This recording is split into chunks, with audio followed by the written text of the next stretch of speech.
Picture this. You have been holding the line for 3 weeks straight. 3 weeks of saying no to the late night snacks, 3 weeks of sticking to the morning routine, 3 weeks of enforcing boundaries that you promised yourself would finally stick this time. And then one evening, exhausted and worn down, you give in just once. Maybe it was letting the kids stay up 2 hours past bedtime because you simply did not have the energy to fight it. Maybe it was skipping the workout because the couch felt like the only reasonable option. Maybe it was reaching for the bag of chips you swore you would never touch again. You told yourself it was just this once, a one-time exception, a small mercy in an otherwise disciplined stretch of days. But here is what nobody tells you in that moment of surrender.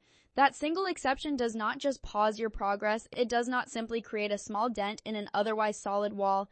It rewires something far deeper. It sends a signal loud and clear to every system around you, including your own brain, that the rules you have been enforcing are actually negotiable. And negotiable rules are not rules at all. Here's the uncomfortable truth that most people never consider. You did not simply break your discipline in that moment.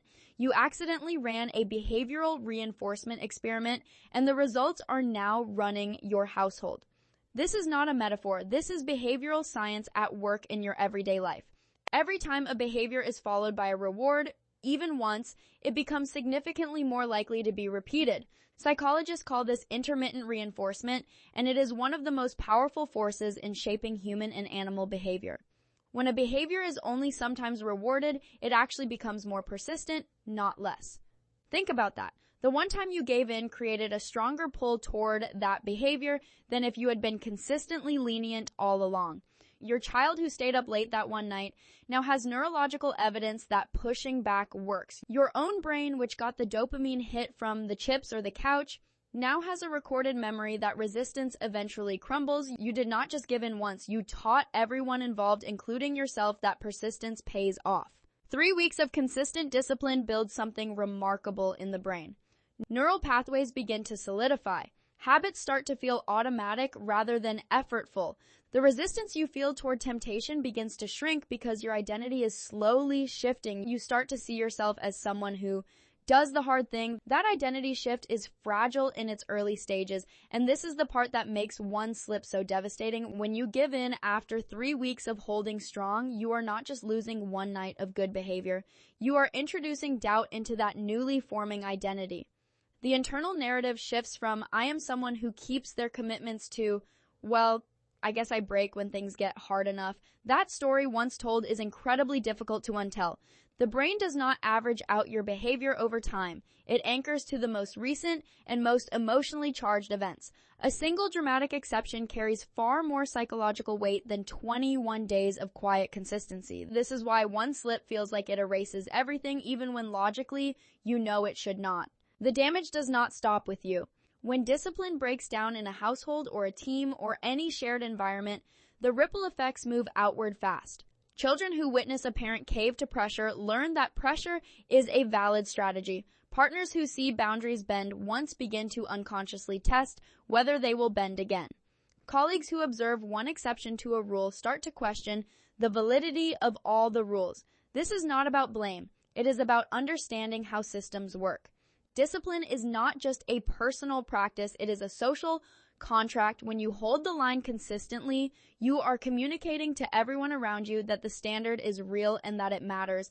The moment you give in, you are not just making a personal choice, you are updating the shared understanding of what is actually expected, and that updated understanding spreads faster than you might think. The good news is that recovery does not require starting over from scratch.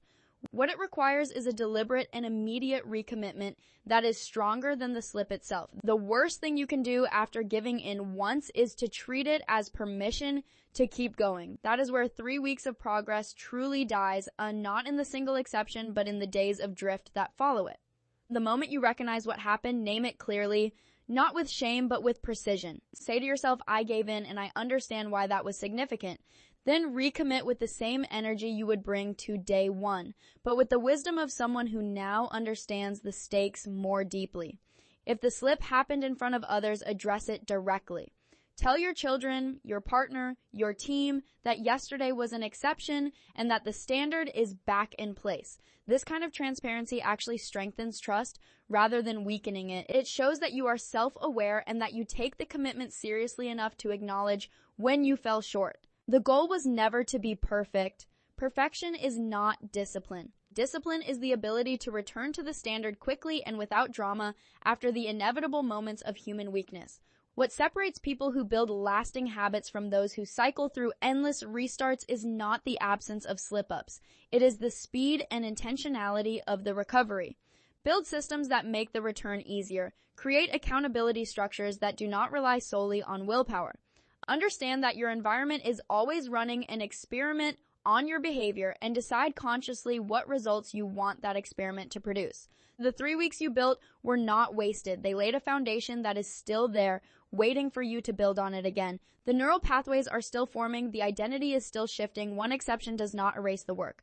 But what you do in the 24 hours after that exception will determine whether those 3 weeks become the beginning of something lasting or just another chapter in a cycle you are tired of repeating. The choice, as always, is yours, and it starts right now.